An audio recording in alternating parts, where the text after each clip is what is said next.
If you are new to the channel, then subscribe the channel and press the bell icon for further notification. Okay student, welcome you all to this new lecture on analog electrical circuits. So today we will be taking again 3 questions. Question number 14 onwards, 14, 15 and then 16. Okay, then let's try to solve these questions. If you come to question number 14, what they are asking in 14 is, what is the states of the 3 ideal diodes in the circuit shown in figure? Again they are asking which one is on, which one is off. So what will be my first work? I will make all these off, all this one off, all this off. Okay, so this is my plus minus VD1. Oh, here because I need to calculate node, so I instead of writing this one D1, let me put it in that way. This voltage, let me take this voltage is V1, because I will be needing this point voltage, because this is for this one also. I will be needing this point also, V2. So I will do nodal here, so that I can find this voltage. So then I can say VD2 will be V1 minus V2, VD3 will be minus V2. We can say this. Okay, so if I make this one, I am considering this one as V1 the node, this is V2 node, so that I can calculate here. So when it is open, this is my case 1, all are open, and I am considering this value. Okay, so if I take node at V1, so what will be the nodal at V1? V1 minus this voltage, V1 minus 10 by 1, V1 minus 10 by 1 ohm, plus outgoing voltage, this V1 minus V2 by 1 is equal to 0. So you can say here 2V1 minus V2 is equal to 10. So this is equation 1, you can say. And the second one, what will be the second one? You have to take again nodal from here, V2 minus V1, because now this becomes a dada, so everything coming out of that, V2 minus V1 1, then V2 by 1, then this current is coming through here, that is minus 5 equal to 0. So it will be 2V2 minus V1 is equal to 5.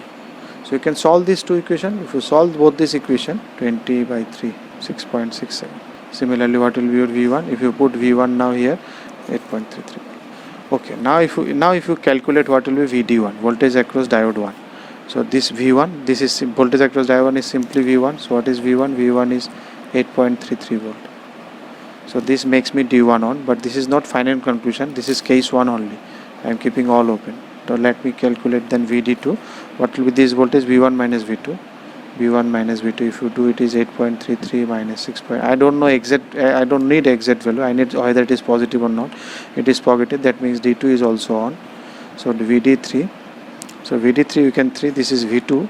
So minus V2 VD3, because V2 this is plus, this is minus. In case of diode, I told you. So VD3 will be equal to minus V2, which is negative. That means it is D3 is off. So this was my first impression, but this is not final impression. Now I will make one by one. I will short it now. I will make D1 on. Now I have to draw it one more time.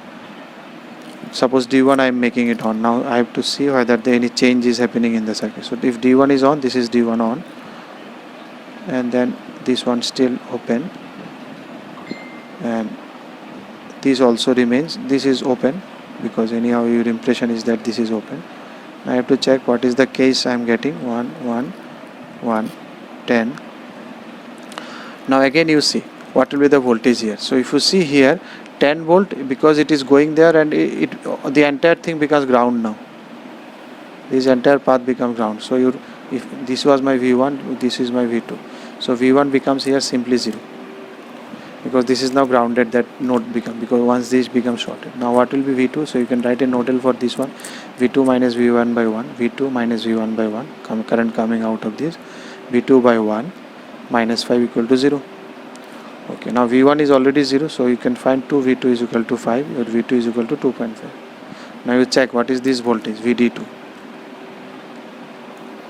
VD2, this VD2 will be, what will be the voltage VD2? V1 minus V2. You can see V1 minus V2. So V1 is 0 minus 2.5, thus it is minus 2.5. Okay, this is negative. That means D2 is off. So once you make D1 is on, so D2 will be off. So both these cannot be on then. So what conclusion I can do? And what is there? V2, VD3. You can simply take VD3. VD3 is minus V2 same. So it is again minus 2.5. So VD3 is also off. So D3 is also off. D2 is also off. Once you make D1 is on. So this is your conclusion. This now you can say, because nothing can be on now. If you on D1, which is my first impression was D1 can be on, D2 can be off. So that's why I calculated D1, D2. Now you take any one. I have taken D1, you can start with D2 also. You make D2 on and see what will be the voltage across D1. You will see that D1 is positive. So once D1 is positive, then your D2 becomes negative. So that you have to check. Every time making one on, and you have to check other two. Once it is off, then you are sure that it will be off. Once it is on, then it is confusion. Once the two becomes on, then it becomes a confusing.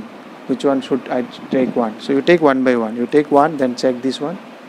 If you do this one, if you still find both one, suppose if I found D2 is also on, then I check it reverse way. D2 I will make it on, I will check D1 is on or not. If that is also on, that means both will be on. So you have to check, give one by one supply. If it is on, then it becomes a confusion. Otherwise off it is okay. If these two both becomes on, then I will make one on, I will check other. If still the second one is on, then I will do it reverse way. I will make it on, now see this. And question number 15, what they are asking. 3-terminal linear voltage regulator is connected across a 10 ohm load resistor shown in the figure.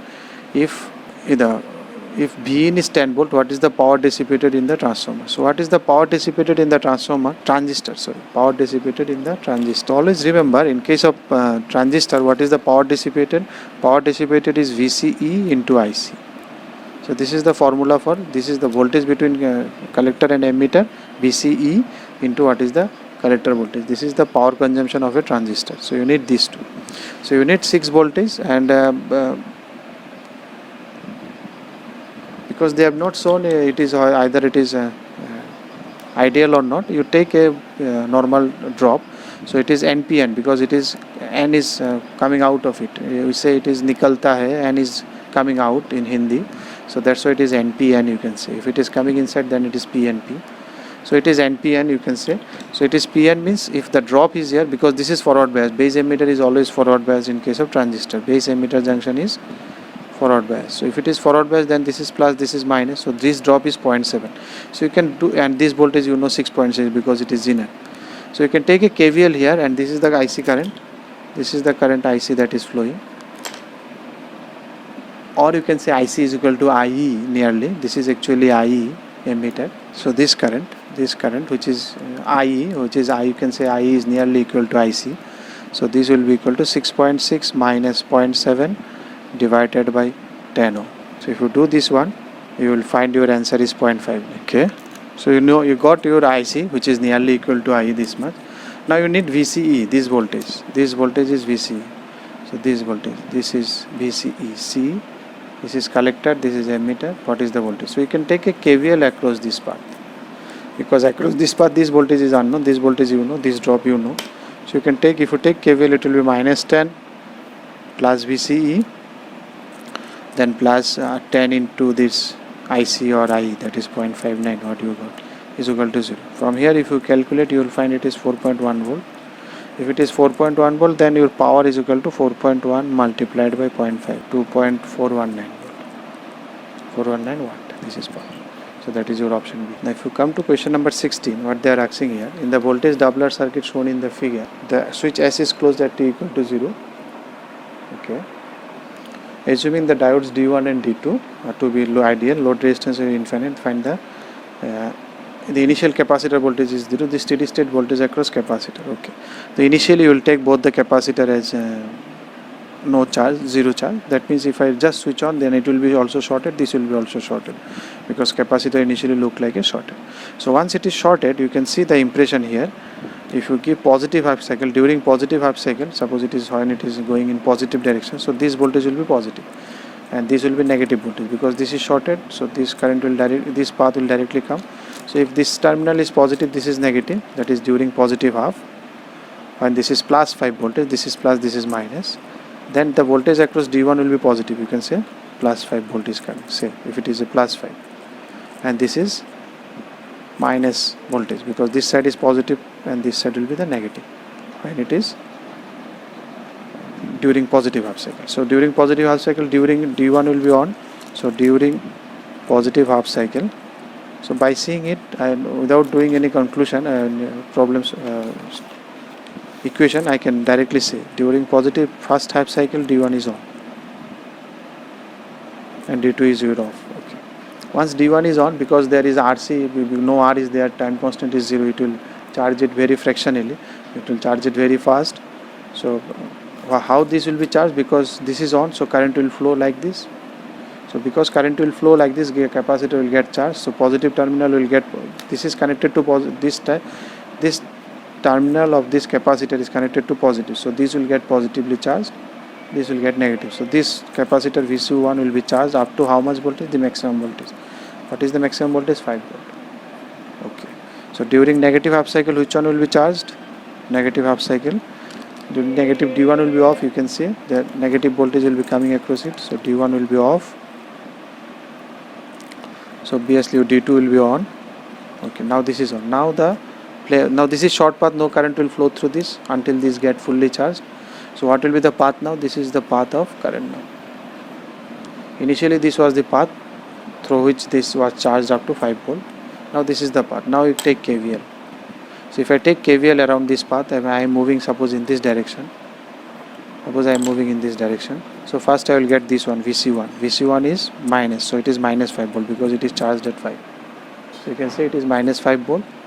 Then this one, what I have considered, this is for negative half cycle. Negative half cycle means this is minus plus 5 volt. If I say go for the extreme case, what is the extreme voltage? Negative voltage, because 5 is the peak value. So I am considering the peak value. The capacitor will charge until it reaches its peak value.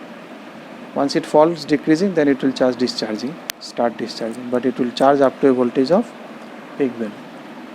As the input is rising, your capacitor voltage will also rise. Once the input voltage starts falling, capacitor voltage will start discharging.